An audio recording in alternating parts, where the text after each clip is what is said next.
اعتکاف محض مسجد ہی میں کیا جا سکتا ہے، کیونکہ اللہ تبارک و تعالیٰ قرآن کریم میں ارشاد فرماتا ہے عاکفون فی المساجد۔ اس مقام پر اللہ تبارک و تعالیٰ نے مسجد میں اعتکاف کا ذکر فرمایا ہے، لہذا مسجد کے علاوہ ہر وہ جگہ جس پر مسجد کی تعریف ہی صادق نہ آئے، جیسے میدان، پارک یا مسجد سے متصل مدارس یا کوئی اور عمارت وغیرہ میں اعتکاف کرنا، یہ شرعاً درست نہیں۔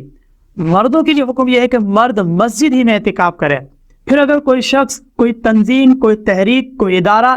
مسجد کے علاوہ کسی اور جگہ پر اعتکاف کرنے کو جائز اور درست قرار دیتے ہوں اور دلیل یہ پیش کرے کہ جس طرح نماز جمعہ کے وقت نمازیوں کی تعداد میں اضافے کے سبب مسجد سے متصل مقامات پر نماز جمعہ ادا کرنے والوں کی نماز جمعہ بھی جائز ہے اور ان کو نماز جمعہ کا ثواب بھی حاصل ہوتا ہے، اسی طرح اگر کثیر لوگ اعتکاف کے سلسلے میں حاضر ہوتے ہوں اور جگہ کی کمی ہو، جگہ کی تنگی ہو، تو مسجد سے متصل میدان، طلبہ کے رہائشی ہاسٹلز وغیرہ یا دیگر مقامات کو بھی مسجد قرار دیا جا سکتا ہے، لہذا مسجد کے علاوہ بھی دیگر مقامات پر اعتکاف کی اجازت ہوگی۔ اگر کوئی اس طرح کے خود ساختہ دلائل پیش کرتا ہے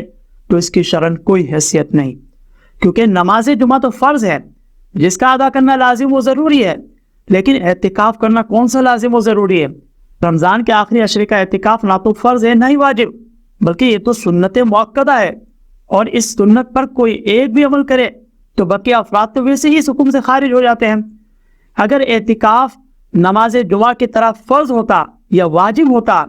تو اب وہاں یہ بات کہی جا سکتی تھی کہ جناب مسجد میں جگہ کی قلت ہے، لہذا ضرورتاً مسجد سے متصل مقامات کو مسجد قرار دیا جائے اور آنے والے لوگوں کے لیے اعتکاف کا اہتمام کیا جائے، جبکہ حقیقت تو اس کے بالکل برعکس ہے۔ آخری عشرے کا اعتکاف نہ تو فرض ہے نہ ہی واجب، بلکہ سنت ہے، جبکہ اللہ تبارک و تعالیٰ نے تو مسجد میں اعتکاف کو ذکر فرمایا ہے،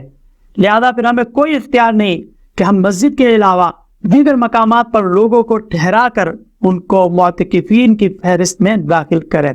یوں ضرور کہا جا سکتا ہے کہ یہ تمام افراد اللہ تبارک و تعالیٰ کی رضا کی خاطر حاضر ہوئے ہیں، تو اللہ تبارک و تعالیٰ کے ذکر پر ان کو اجر حاصل ہوگا، لیکن کم از کم یہ نہیں کہا جائے کہ ان کے اس عمل سے آخری عشرے کے اعتکاف کی بھی ان کو فضیلت حاصل ہوگی۔ آخری عشرے کے اعتکاف کی فضیلت صرف انہی کو حاصل ہے کہ جو مسجد میں اعتکاف کرتے ہیں۔